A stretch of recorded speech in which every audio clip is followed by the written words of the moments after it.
Hi Virgo, welcome to your weekly forecast for July 4th through the 10th.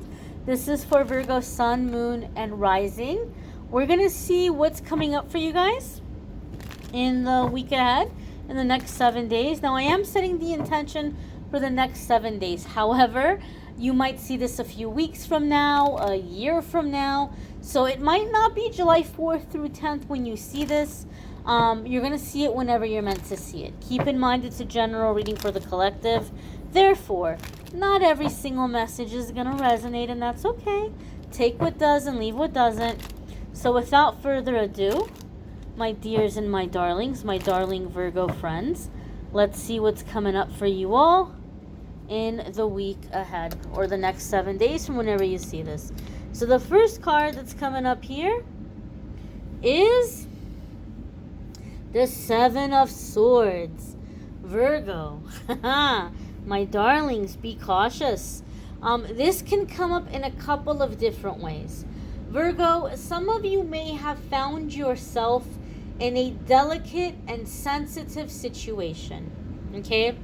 And you're going to know if you're one of those Virgos, if you've found yourself in a delicate or sensitive situation, if you are in an environment at this time that feels toxic or unsafe, okay?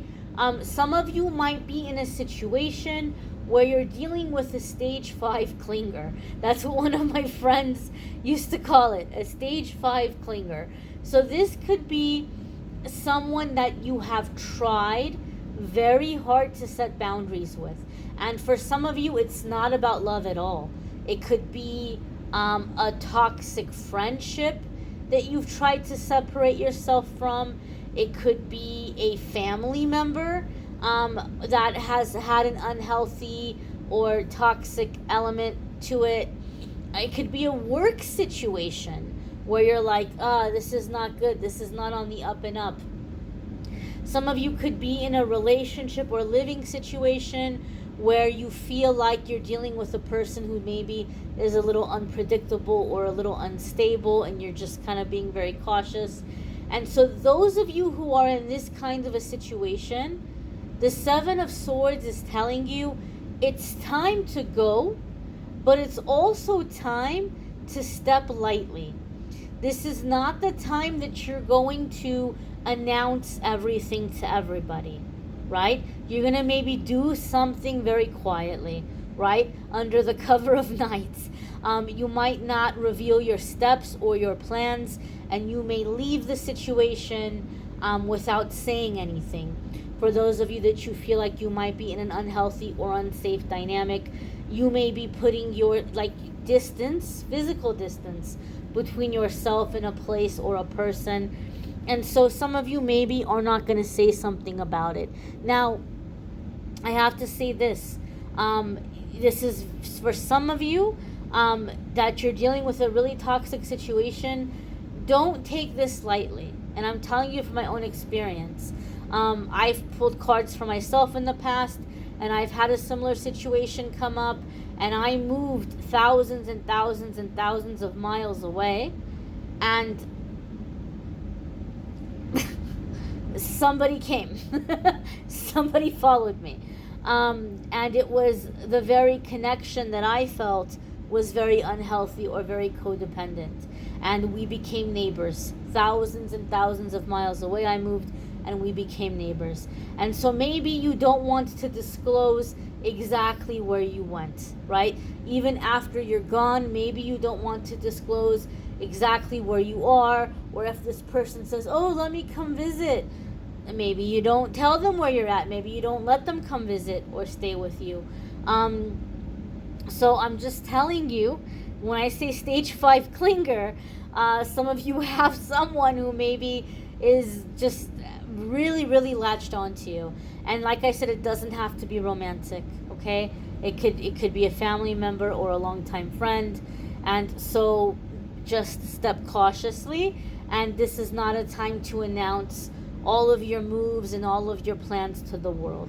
Another way that the Seven of Swords can come in is when we need to be cautious of people who seem to be showing interest in us.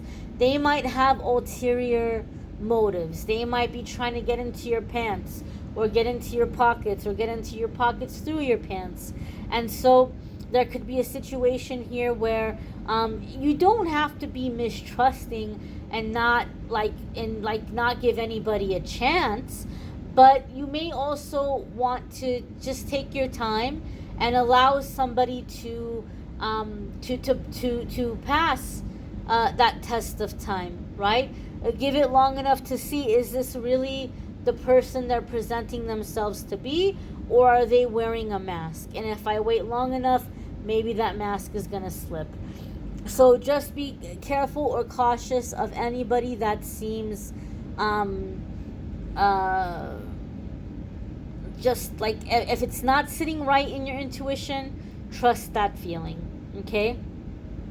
The next card that's coming up here for Virgo is the Nine of Wands. And so this is not an easy situation, my dear. And to be honest with you, I feel for a lot of you, because the Nine of Wands is here, this Seven of Swords person, if you're dealing with someone who's shady or who's wearing a mask or you can't trust, the fact that the Nine of Wands is coming up next is telling me this is not a new person. So in other words, whoever the Seven of Swords is, you've known the Seven of Swords for a while. It's not somebody that you met a couple of months ago, or last week, or somebody that you're meeting now. Like, the Nine of Wands makes me feel like this has been minimum 1 year, maybe longer, but I would say for a lot of you, the Seven of Swords person is somebody you've known at least for 1 year. For a lot of you, it can be longer. I do kind of feel a family dynamic, or somebody who, like, you've just known a very long time. And so the Nine of Wands says, don't give up. Don't give up. Protect what you have worked for, and just be cautious. Like, don't let this person in. If you give an inch, they're going to take a mile, okay? It makes me think of that book, that children's book, If You Give a Mouse a Cookie. If you give a mouse a cookie, he'll probably want a glass of milk. If you give him a glass of milk, he'll probably want to brush his teeth. If he brushes his teeth, he'll probably want you to read him a bedtime story. If you read him a bedtime story, he'll probably want to sleep in your bed. And it just goes on and on and on and on and on and on and on. So I feel like maybe some of you are like, oh, but you know what, I feel bad, or maybe I'll be nice, or I'll be the bigger person. For some of you, like, we're talking cold turkey, no contact, no information, no answering questions, and just like to protect this boundary.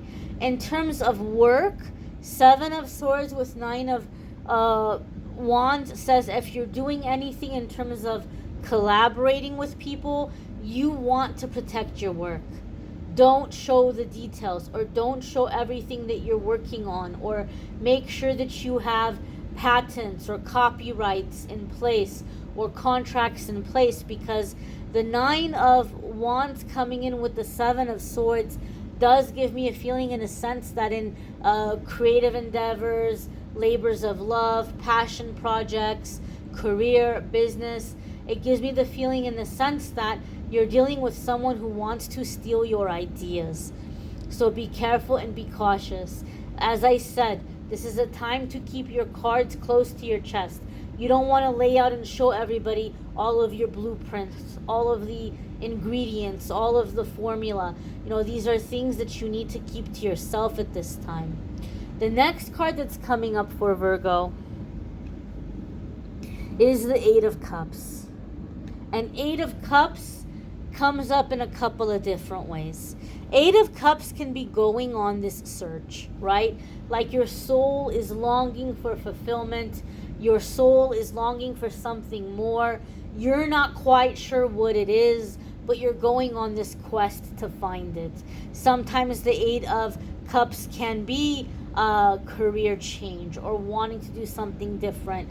But with this Seven of Swords, we got this feeling, or this sense of leaving, and leaving quietly. The Eight of Cups gives me the feeling, in the sense, that a lot of you are going to actually get up and start taking this journey, okay? Whether it's a geographical move, whether it's changing jobs, whether it's traveling or immersing yourself in more creative or spiritual endeavors. However you're journeying, you are going on this journey. The Eight of Cups also comes up for me with the meaning of, like, you may be a bit of an overachiever and you may be seen as somebody that you accomplish things that other people can't accomplish, and they might look at you and say, I don't know how Virgo is so lucky, but they don't understand you don't rest until you accomplish it, right? It looks like it's coming out of nowhere, it looks like it happened easily, but it's not a matter of luck. It's not a matter of just, oh, it just easily happened. You worked hard for it. You don't rest until you achieve it. But the thing about the Eight of Cups is you're only happy for a little bit.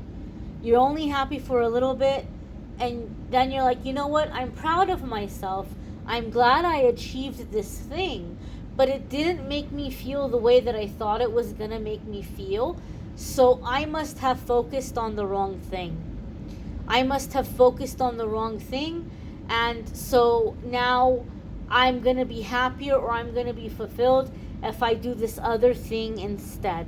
So now happiness and fulfillment is constantly tied to the next goal. It's never here. It's never in the now. It's always in the future, and you're constantly chasing it. Every goal you hit, you have this cycle. Well, I'm proud of myself that I accomplished this, but it didn't make me feel the way I thought it was going to make me feel, so I guess this is where I'm going to find fulfillment. And your angels and guides are like, Virgo, enough. Enough, enough, enough, right? It breaks our heart to see you work your butt off.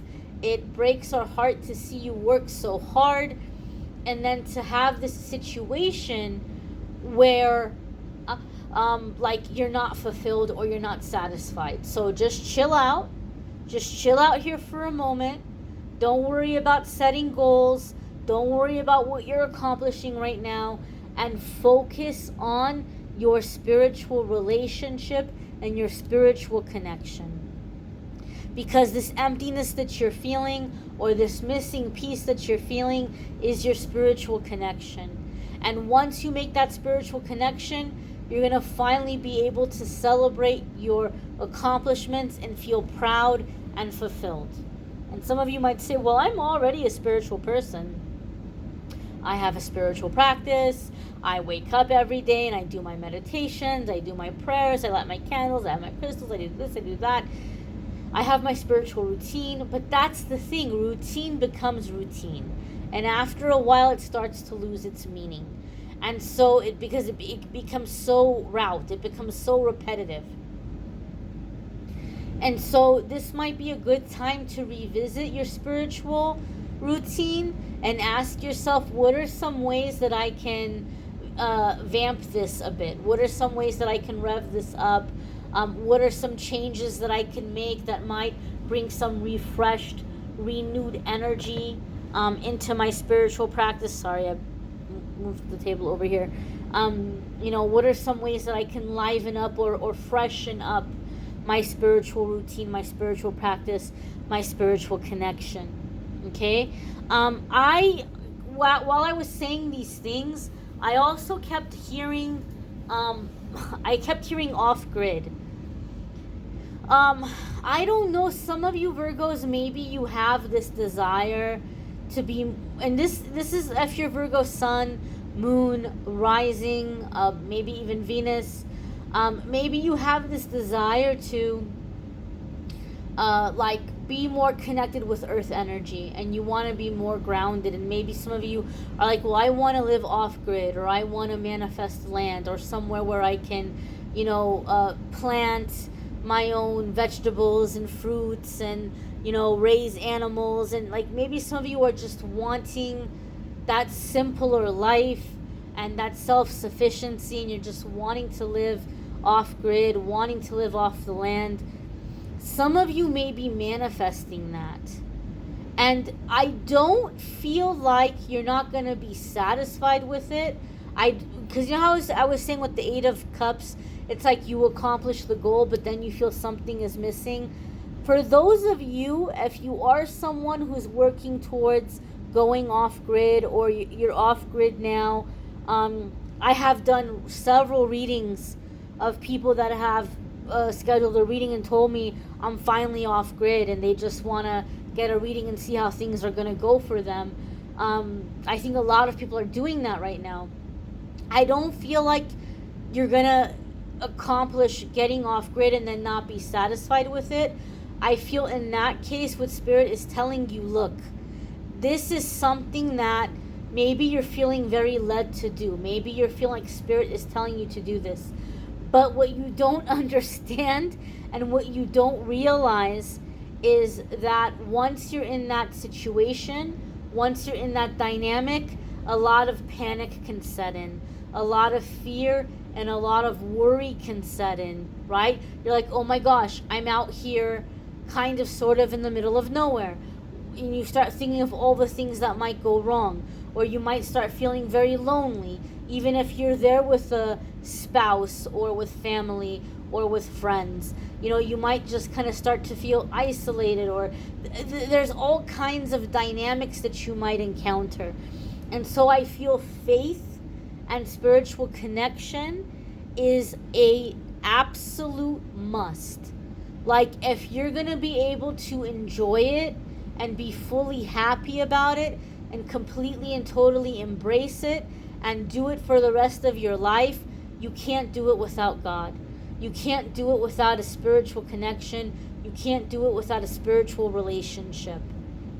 Okay? And maybe for some of you, maybe it's not going off grid that extreme. Maybe it's breaking away from your current circle or toxic circle or toxic organizations or family, and you're going out on your own in that way, or you're going into self-employment. But something here about going out on your own into the great vast unknown, however that might be transpiring in your life, you are not going to be able to be happy and enjoy it and do it long term without having very strong faith and without having a strong spiritual connection and relationship.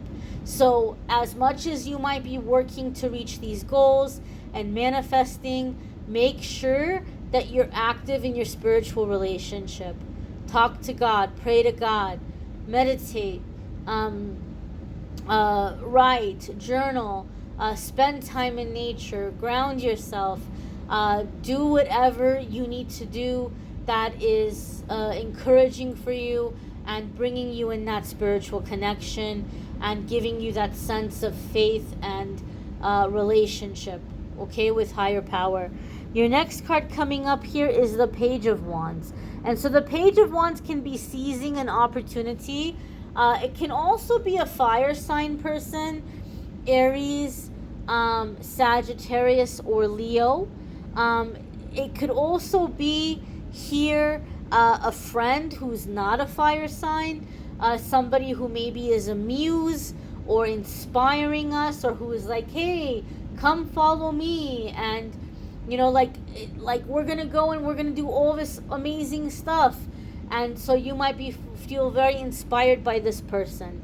And sometimes the Page of Wands comes up for me to say that this is a very well-meaning person, like they're sincere, but they might not have all of the answers. So somebody in this connection needs to be grounded. Somebody here needs to be practical. So if somebody is coming up to you, Virgo, for example, we gave the example of maybe some of you are going into a business, right? And this Page of Wands is coming in and saying, Virgo, we're going to do an awesome job. We're going to do this business together. And, we're going to do this and do that. And like they're giving you all kinds of advice. And you think, wow, they're really knowledgeable. Okay, we're going to do this together. They're so positive.